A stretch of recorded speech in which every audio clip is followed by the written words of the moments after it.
Welcome to the Future Hospitality Summit podcast. For more information, visit www.futurehospitalitysummit.com. Well, today on my FHS podcast, I have Guy Hutchinson, who is the President and CEO of the Rotana Hotel Management Corporation and one of our Emerald sponsors for the Future Hospitality Summit, soon taking place on 24th, 25th of May in Riyadh. Welcome, Guy. Thank you very much for having me. Pleasure to be here. So, Guy, you have around 70 hotels, over 10,000 keys, with around 50% of your hotels in the UAE. Now, tell us a little bit about the amazing performance you have had post the pandemic. Yes, I think we've all been extremely pleasantly surprised to see trading just exceed expectations. And getting that magic number returning back above those 2019 figures much faster than we expected. So we've had an outstanding quarter four, actually, across the region, and then quarter one, again, a tremendous platform for the year. So we're looking forward to actually a very, very strong year right throughout the region. So far better than we expected and back to 19. And what has been the reason for that, Guy? I think there's been multiple reasons. I think if you start just from the quality of the platform that was established, particularly in the UAE, but equally across the region in terms of safety, procedures, standards, was second to none. I think leading the world in terms of those safety procedures around COVID. And then the timing of opening, just when I think travel demand was absolutely at a peak, most of the region opened. And then you had signature events like Expo in Dubai and events in Abu Dhabi. And all of this basically just triggered that demand just when it was peaking and just focused a lot of global travel on the region as being one of the first to reopen, one of the safest, and having a lot of global events happening.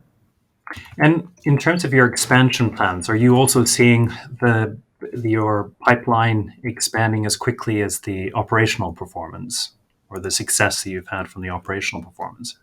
Yes, to be honest, I think that's probably one of the better but more complicated challenges that we have at the moment in terms of the speed at which the investment community is remobilized and the speed in which new development has happened, and also understanding in some spaces where development has taken place where you might not have expected it to. So we've gone through that crisis mode and now forced and really ramping up resourcing, investing in our teams to be able to capture that demand and service it, because we've seen a lot from a development perspective.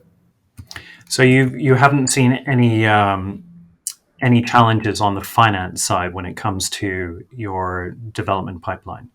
I think it's been surprisingly buoyant. I think we've seen certain regions have used that period of the pandemic to consolidate and to reorganize. We've seen, Saudi Arabia, which we're talking about, of course, hasn't slowed at any point. So in the pace in which we're seeing growth and investment and development in Saudi Arabia is hugely impressive.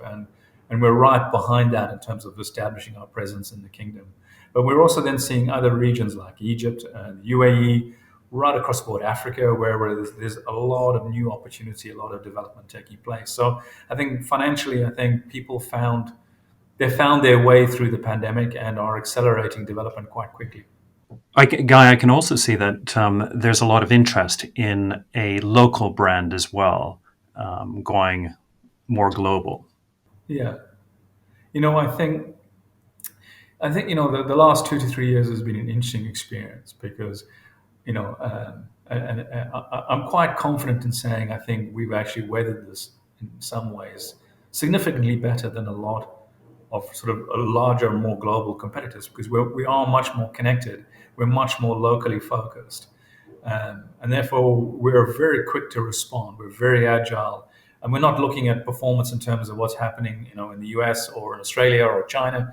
We're individually focused on each one of our assets, and that sort of single asset focus in terms of how a company of our scale manages our business is something which enabled us to transition through the pandemic and then back out of it in pretty good fashion. So, and we're seeing now a little bit more focus on that from the development community, from the investment community, and we're seeing quite a lot of engagement in terms of, okay, we're really looking for partners now who can drive that single asset focus, who can work on an owner return, who can work on an investment scenario and can really take assets and make them perform. So that much more hands-on sort of asset focus is something which has stood us well and definitely is behind quite a lot of the development interest that we have now. So that localized, disadvantages and advantages, but right now we're using the advantages in our best to make a best case for ourselves.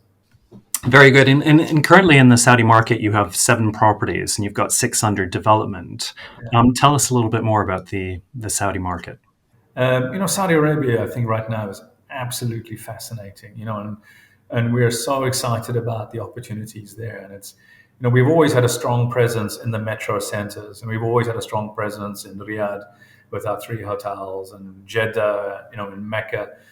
But the most interesting part of it is seeing that it's seen a country open and being part of establishing a hospitality legacy in the country is just such an amazing opportunity. You don't get those many times in a lifetime or in a career. So we're seeing opportunities. We have a property coming in Baha, and seeing these regions open, and when we were together when we were in Aula and Al Asa, and seeing these opportunities come, it's absolutely fantastic. We're discovering a country, and together, not just us, but together with our colleagues across industry, we're seeing an industry establish in parts of the country that were completely underserved for a long time, and seeing that open and being part of that journey is just an amazing opportunity, and it's super exciting to see.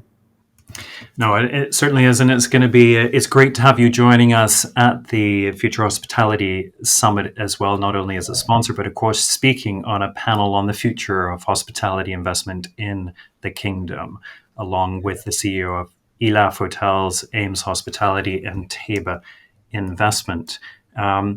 So Guy, listen, I can't thank you enough for joining us in Riyadh for FHS. Congratulations on everything that you're doing, bringing Rotana, a local brand, taking it into the region very aggressively.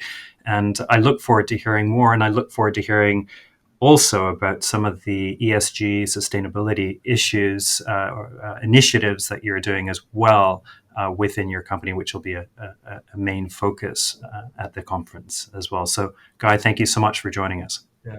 Thank you for having me. I'm very much looking forward to spending time with you all in Riyadh. Great. Thank you. Thank you, Guy. Thank you so much for tuning in to this episode of the Future Hospitality Summit podcast. For more information, visit www.futurehospitalitysummit.com.